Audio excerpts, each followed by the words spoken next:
You two creep me the hell out in this movie. I'm not sure how I feel talking to you right now. So I'm a little conflicted. So let's just start from the beginning. What attracted each of you to this project? We'll start with Carrie, then Kevin. The script, John Logan is such a brilliant writer, and he took that horror genre and he kind of flipped it on its head. And although the character that I play is pretty dark, pretty scary, it's also delicious to be able to play with that kind of writing. And so I'm always drawn to that kind of thing. And also to do a movie that has this social commentary that this movie has, where it really draws attention to the real life horrors of gay conversion therapy, was very appealing to me. Sir, Kevin? I think that the fun job for me was to take something that I find so completely objectionable and try to figure out a way to make the words coming out of my mouth sound actually reasonable. And I felt like if I could have somebody in the audience say, yeah, you know what, he's making a lot of sense. That enables us to flip it on its ear when you see the truth of the anger and the fear that this character is coming from. Do you guys prefer this type of genre in your various projects as opposed to others? Because I've seen you in both, and you guys are always so damn good in these type of films. So I just have to ask, do you prefer horror over some of these other genres? We'll start with Kevin, then go to Carrie. Well, I don't necessarily. I think a good film in any genre is a good film. And I've bounced around a lot genre-wise throughout my career. I've been really lucky to have done that. And I think that sometimes it's hard. Like if you get too into known as a comedy guy, it's hard to break out of that. Same thing as being a dramatic actor, all those kinds of things. The one thing I will say about horror from an acting standpoint is that the stakes are really, really high. And I like high stakes because when you get into a life or death situation, you're called upon to do the shit that we really like to do, which is, come and emote and, feel things and put that across there. Yeah, exactly. And I mean, I don't really think about it in terms of I'm going to do this genre or that genre. When things come to me and I feel like, oh, this is a great script, or I feel like I can bring something to it, then, I'm lucky enough to be able to do it, and I really like, things that have something to say. So this movie exists on two levels, right? It's a fun jump scare horror movie for people, who love that kind of thing, but you don't even have to dig that deep, but you get to have this commentary. And I think, that's one of the great things and the great tradition of horror films is that they can use, the genre to push things forward in a social manner. And I like to be a part of things like that. So, Mr. Logan, your kids did well. You should be proud of them. They answered their questions fine. They're just looking for some acknowledgement from their feature film father, I guess, in some way, shape, or form. I'm not sure how you react to that, but well, look, it's this cast, those 7 campers are this movie, and my heart and soul was invested in every one of them. So I hope they're enjoying the whole ride of it all. What was the most important casting decision that you made? The character of Jordan, who is the protagonist of the film, because the film starts when Jordan gets off the bus and it ends with their face at the end. So that was by far the most important casting decision. It's like if you're approaching a production of Hamlet, you can have a great Gertrude and a great Claudius, but if you don't have your Hamlet, then don't bother putting on the play. And thank God Theo Germaine came into my life, and they were wonderful and they were engaged. They were very open about their experience as a trans non-binary person, which was very helpful to me in shaping the part. So Theo was my sort of touchstone all the way through. I mean, you've done so much, Mr. Logan, and you could have gone on that same path, but now you're going in this other path and you come up with this brilliant concept for a horror film. I loved it. My question is, where did this idea come from? Where did it blossom, and how did we get to this point? Well, it's been building for a while. because as you know, horror has a very complicated relationship with gender and with sexual identity. And when I was growing up, queer people were mostly non-existent. And if they did exist, they were victims or jokes. And when I was 10, 11, 12, when I was going through the first cycle of slasher films in the 70s and 80s, that was painful. It was hurtful that I couldn't see myself represented in any way heroically. So I've been thinking about this for a long time. And as a horror film addict, I just felt I wanted to take the genre I love most and present these queer characters as the heroes, as the protagonists of the film. And that's why I wrote it, and that's why finally I directed it, because it was very personal to me. Now, when you write something like this, do you start from where the reveal of the killer and work backwards? Do you go start from the beginning? I mean, I generally am curious how someone with your talent and has done this for so many different projects, et cetera, how do you start from square one to get to, I guess, a finished product? Yeah, that's a great question. Obviously, it's, every film and every play requires a different approach in a way. For They/Them, I started with the characters. I started with the 7 campers that I wanted to explore.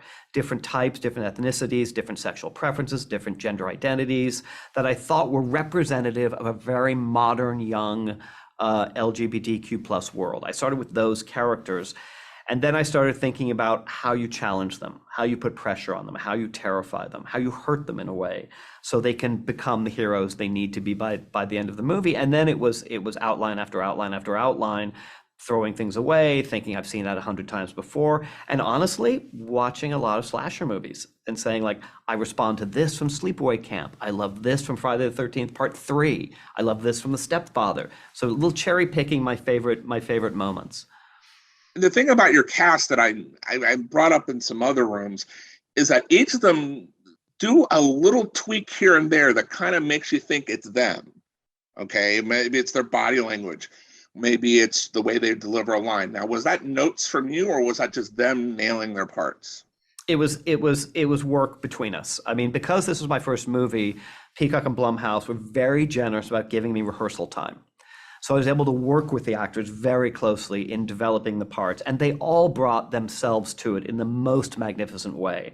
And it was an open communication, it was an open dialogue all the way through about, tell me what doesn't work, what sounds inauthentic coming out of your mouth. Let's make this character you, and let's make you this character. Let's bring these things together, which is why those 7 campers are so, to me, so very satisfying as characters and as performers. Scott, what was the most important casting decision that you guys made? 100% casting authentically, making sure that the folks who were, showing up to these characters could bring their lived experience to it. I think it shows in the proof of the movie. Now, as actors, we'll start with Austin and Theo. Did they let you in on who the killer was, or did you guys find out in real time? We read. Like it was like when we were given the script, like we knew what was up. We knew what was up. Yeah. And it just So it helped wasn't a us. surprise to Yeah, us. we knew the narrative, and it helped us, construct our performance to, lend to the moments that needed to be Yeah. lended to. I think the big thing for me was like not knowing that when you watch the movie, like it really has a lot of twists and turns and you have no idea who it is or what's going on. So it was really exciting to watch because I was like, oh, this is actually like what's happening.